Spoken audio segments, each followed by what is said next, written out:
احسنت کمال، این نه غزل آب حیات است. امروز بدین لطف و روانی سخنی کیست؟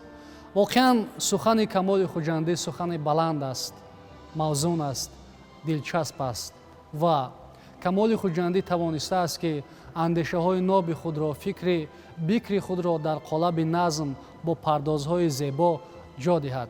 و همان مکتب کمال خوجندی این عارف مشهور ادامه مکتب جلالالدین بلخی است که انسانیت را به وحدت دعوت میکند، به احترام همدیگر دعوت میکند.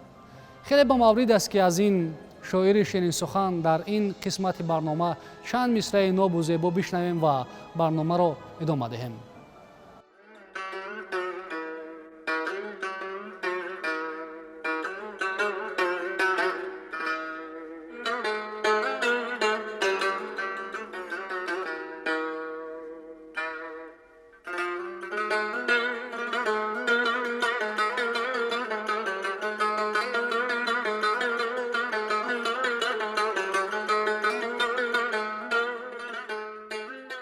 چشم و ابروی تو گویند که در مذهب ما حق بود کشتن عشاق علیه الفتوا. مسئله این است که بود دوست فدای ره دوست، کشت غم وامق و مجنون، تو بکش نیز مرا. قصه درد جدایی چو نویسیم کمال، دل جدا ناله کند خامه جدا نامه جدا.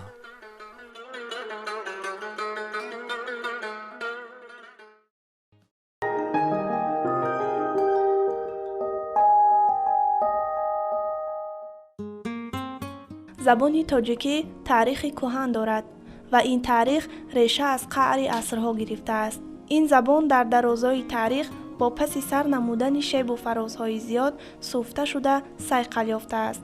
امروز که ما تاجیکان صاحب چنین زبانی نابیم، برای رشد و فراگیر شدن آن باید صادقانه عزم نماییم.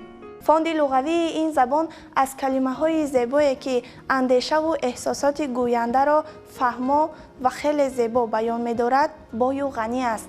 زبان تاجیکی ما از زمره آن زبان هایی است که فاند لغوی و ذخیره لغوی خیلی بای دارد و ذخیره و فاند لغوی زبان تاجیکی زیاده از 1000 سال است که در حال مکمل شدن قرار دارد و امروز ما میتوانیم گفت که فاند اساسی لغوی زبان تاجیکی اون کلمه های روزمره رو فرا میگیرد که قریب هر لحظه، هر ساعت، یعنی همه روزه در معاشرت فعال صاحبان زبان قرار دارند.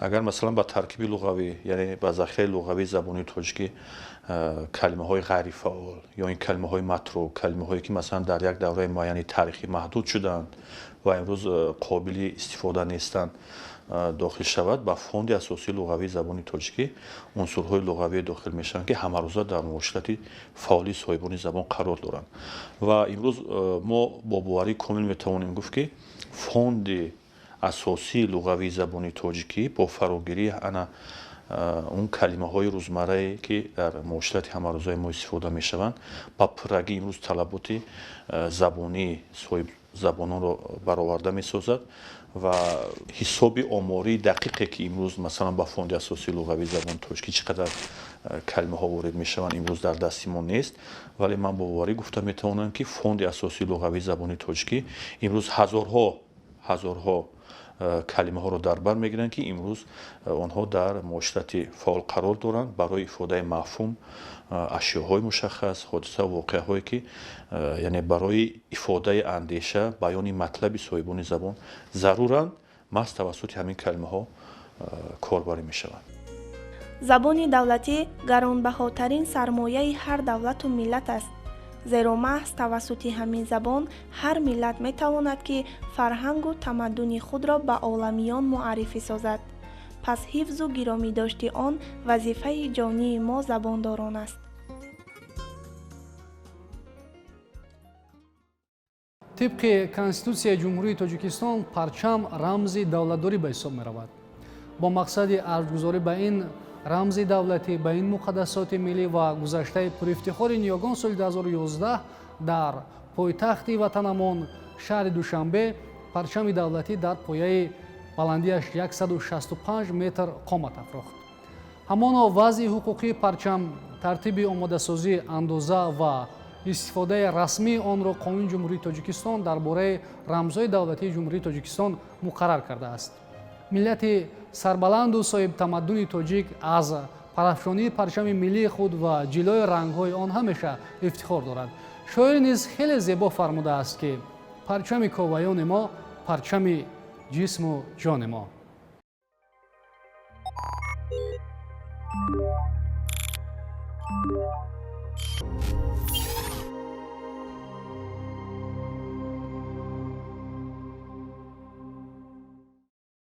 иқлими табиати Тоҷикистони биштосо имкон медиҳад ки дар ҳама фасли сол гулу гиёҳҳо парвариш карда шаванд.